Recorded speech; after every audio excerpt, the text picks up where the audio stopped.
Yeah, this Cassidy, the hustler, Mr. Chicken. And I'm up next with my man Stewart. On the road to riches, but I had to make a stop. I'm trying to make it pop, cooking, trying to make it lock. I'm trying to eat fast, but I ain't makes a lot. And I ain't imitating pop, doing impressions of big. I'm the greatest alive, but no disrespect to the dead. I'm here up next, man, with an artist, one of my favorite artists since 05, 08.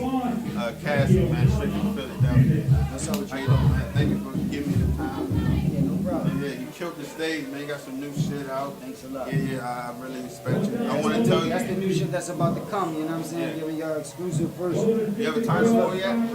Nah, not for the whole album. Okay. Nah, not for the whole album. I got a couple ideas, but I ain't gonna put it out there yet until it's like, Right. Till it comes. Right, till it comes. Right. So, give me, you just dropped the part 3. What was the part 3 of your new mixtape? Don't trust anyone. Don't trust anyone. You Don't did like trust 30 anyone. tracks. Yeah. You had your producer here. Can you give me the name of him again? Bishop Make It Not. Right. He produced records like Right. That's like a record that's out, that's big, that people could know him from. Like he did a lot of the records on Don't Trust Anyone 3 though. That's my in-house producer, like that's my partner. We always work together. Right, yeah, I remember him from back in the day. Yeah. So okay, yeah. Give me He 3. caught that wave though. Right now though, back in the day, you know, we was working out a few little glitches, but right now, he got it. You got it. Yeah, he got it. Who he fucking with? Do you know any other artists you messing with, or you producing? Doing records for him? Yeah, right. Well, I mean, he worked with other artists, but basically focusing on in-house. You know what I'm saying? Right, yeah, you and the crew. Chubby Right. Jag, you know, dudes that's down with me. You know? Right, yeah. So give me 3 songs off. Because we trying to create our own sound. Okay. We're not trying to just have the producer working with a bunch of artists so they sound like me. Right. And having me work with a bunch of other producers that have me sound like everybody else. Right. It's like we just trying to create our own sound in-house. You know what I'm saying? Right. So we mostly work with each other. Okay. You know what I mean? Give me 3 songs off the mixtape. 3 songs. I got a record called Takeover. It's featuring my man Lou Fly. He's singing on it. And it's talking about me reinventing myself, taking back over. When people thought it was over for me, I bounced right back, and now I'm back better than ever. That's a record like that.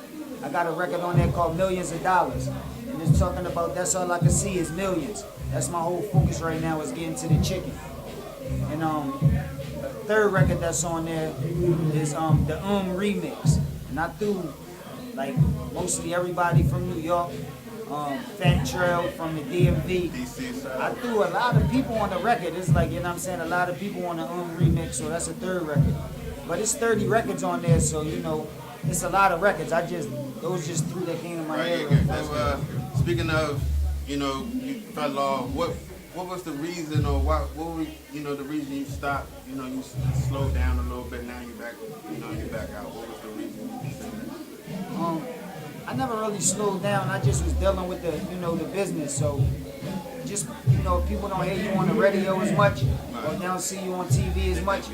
They think you ain't working. You know what I'm saying? But I might be bringing out music, and if you was follow me on social media, or you was like a real loyal fan, you would know.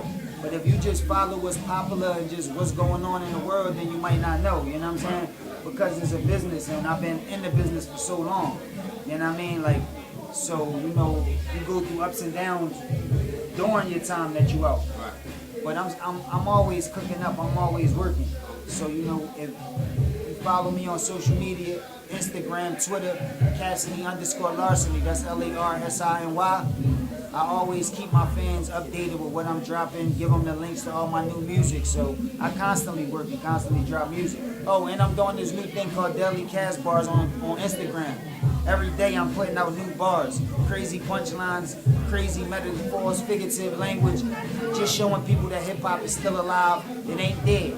So I've been doing that for like 11 or 12 days, and it's picking up a lot of momentum, getting a lot of views, a lot of people interested in that. So I hope to give a lot of other artists the momentum to want to get back into spitting again instead of just doing that groovy shit. Right. All right. So before we leave, man, give me one more song off your new shit that you about to drop. The new song that I'm about to drop is called "Used to Have Feelings." You know what I mean? You just played, right? Used to Have Feelings is a record that's talking about. Yo, Fred Money, you know that shit viral, right? Everybody on it. Then we dropped the remix with everybody on it. But it's time to keep putting pressure on these niggas, man. You got some bars? Money! Yep. Do I pitch crack? Nope. Spit crack? Yep. Can Mellow bring the mix back? Nope. Am Am I still rapping with a Knicks at? I'ma lose. Over 10 million views on the tube. Fake ice in my cube. Perfection, Sin City or Sues. Can I